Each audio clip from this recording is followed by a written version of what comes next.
Assalamualaikum warahmatullahi wabarakatuh. Jadi pada kali ini saya akan membahas mengenai uji signifikasi data lagi dengan data yang berbeda. Ini saya dapatkan dari tugas video di dalam video Ibu Siti Ramdhani. Kemudian ada dua metode yang saya gunakan untuk mencari signifikasi data. Yang pertama adalah uji Kolmogorov-Smirnov. Yang kedua adalah data T. Ini di sini ada nilai pretest dan ada juga nilai post test yang sudah dilampirkan di dalam video Ibu Siti Ramdhani. Pertama, saya akan bahas dulu mengenai uji Kolmogorov-Smirnov. Oh ya, jadi pada video kali ini saya akan membahas dua. Yang pertama manual secara Excel, yang kedua dengan menggunakan SPSS. Oke. Pertama kita bahas dulu mengenai uji Kolmogorov-Smirnov. Jadi Kolmogorov-Smirnov ini digunakan untuk mencari signifikasi data, khususnya untuk mencari apakah data tersebut merupakan distribusi normal atau tidak. Kemudian ciri-ciri dari distribusi normal itu tentunya adalah ketika kita menjadikan data-data ini dalam sebuah grafik, maka dia akan berbentuk seperti lonceng. Nah, itu salah satu ciri-cirinya. Pertama, kita langsung saja. Pertama kita harus mencari rata-ratanya dulu, itu average. Kita ulang lagi, average. Kita sorot ke bawah. Kemudian untuk standar deviasinya kita gunakan stdef. Kemudian kita sorotkan lagi ke bawah seperti tadi. Nah, itu untuk mencari rata-rata dan standar deviasinya. Kemudian fq. Jadi fq ini merupakan probabilitas munculnya data-data ini. Cuman untuk kasus kali ini kita gunakan secara berurutan saja seperti ini.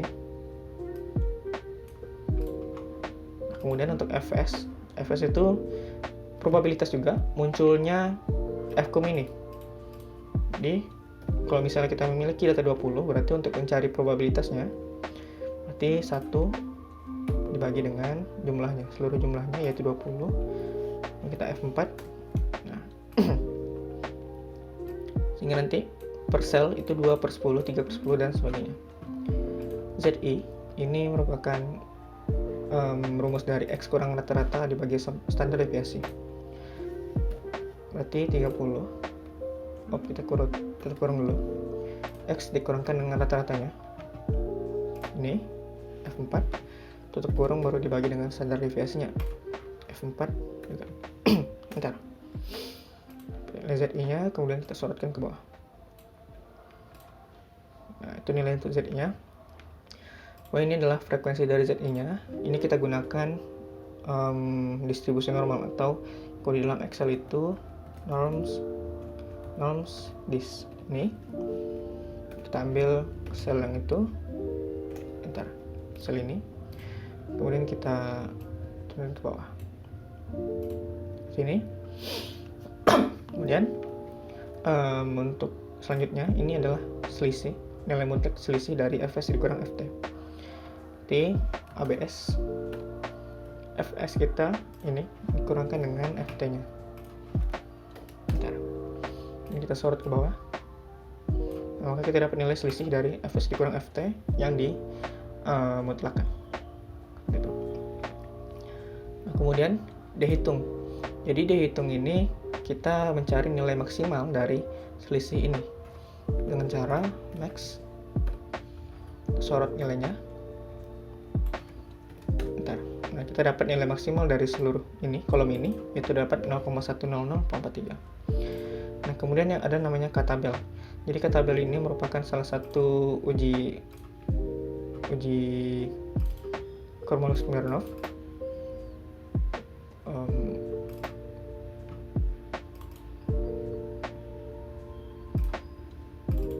Tabel, salah satu metode ujinya. Nah, di sini kita menggunakan 0,05 karena kita memiliki data sebanyak 20. Jadi di dalam Kolmogorov-Smirnov ini, di dalam teorinya kita harus mengeluarkan satu nilai. Itu kalau misalnya 20 berarti kita ambil yang 19 kemudian 0,05 berarti ini 0,30 0,30142. Nah, kemudian ada hipotesisnya. Kalau H0 berarti dia memiliki data distribusi normal. Kalau H1 berarti dia tidak. Nah, untuk daerah keputusannya, jika dihitung ini kecil dari K tabel, maka data tersebut berdistribusi normal. Kalau kita kesimpulkan, dihitung kita 1043, nilai K kita itu adalah 0,3142, maka yang terjadi adalah H0, hipotesis H0 itu diterima, H1 ditolak.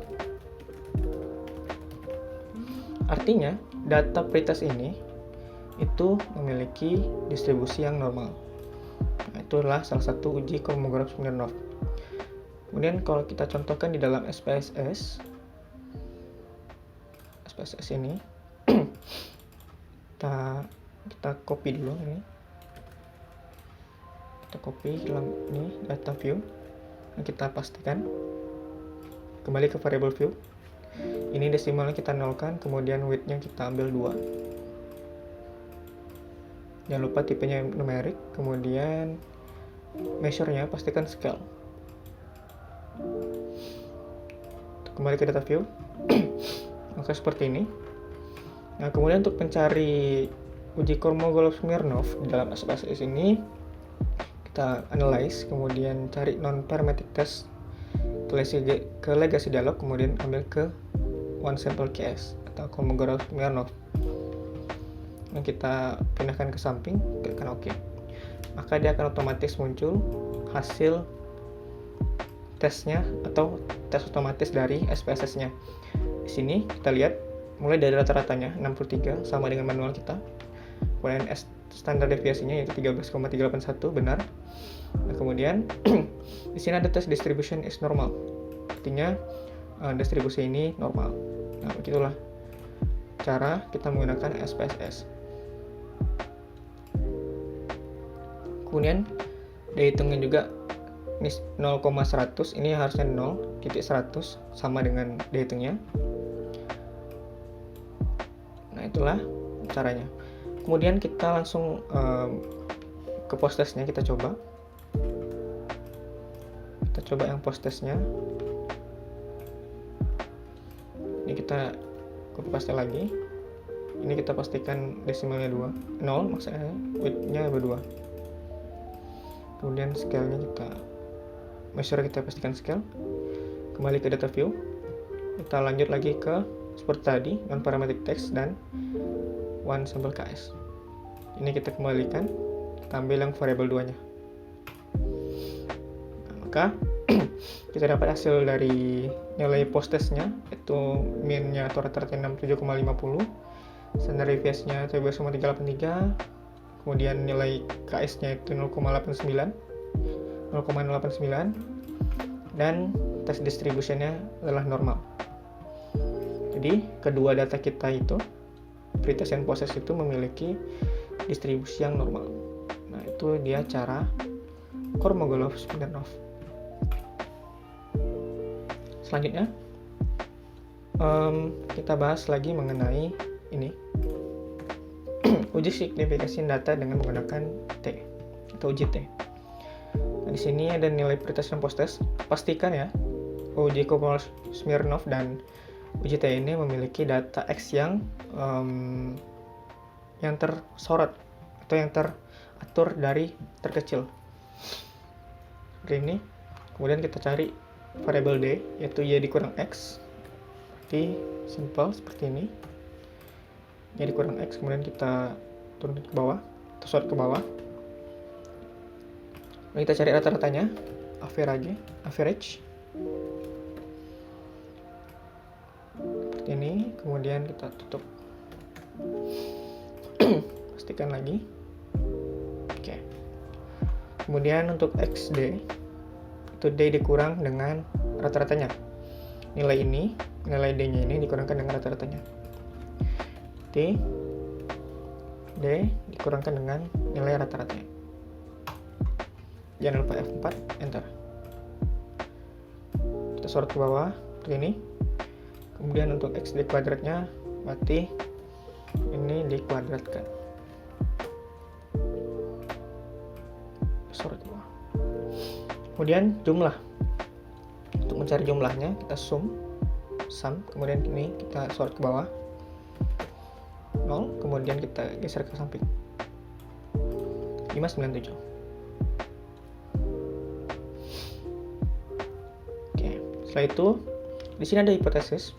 Oh ya, jadi uji T ini digunakan untuk mencari signifikasi data juga, cuman khususnya untuk mencari apakah ada perbedaan rata-rata tes data yang sebelumnya dan data yang sesudahnya. Untuk kasusnya itu pre-test dan post-test. Di sini ada juga jika nilai T, kalau misalnya di dalam SPSS nanti, jika nilai T-nya itu besar dari 0,5 maka dia tidak ada perbedaan. Kalau misalnya T-nya kecil dari 0,5 berarti dia memiliki perbedaan. Kemudian di sini kriterianya juga ada. Terima H0 apabila min T itu kecil dari T hitung, kecil dari T tabel. Nah, kalau misalnya T hitungnya besar dari T tabel, maka dia akan terima 1, yaitu terdapat perbedaan rata-rata.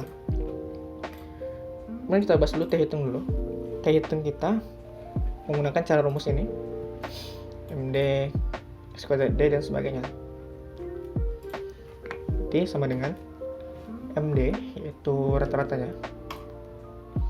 Kita bagikan dengan akar, yaitu SQRT. Kita ulang. SQRT X kuadrat D. Yang ini nilai jumlahnya. Kemudian dibagikan dengan jumlah dari N nya. N kita itu 20 dikali 20 kurang 1.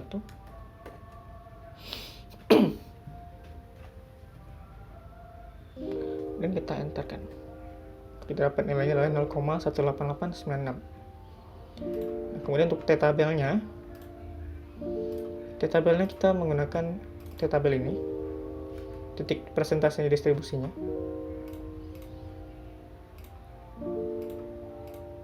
Oh, yang ini. Nah, kalau misalnya di dalam uji Kolmogorov-Smirnov tadi menghilangkan atau membebaskan satu variabel atau satu data, nah kalau di dalam uji T ini kita membebaskan dua data karena kita menentukan nilai pretest dan post-test, karena ada dua data maksudnya. Kita ambil yang nilainya yang 18 dan 0,05, itu yang ini 2,100 2,10092. Ini kalau misalnya kita pastikan lagi apakah ini benar. MD dibagikan dengan SQRT dari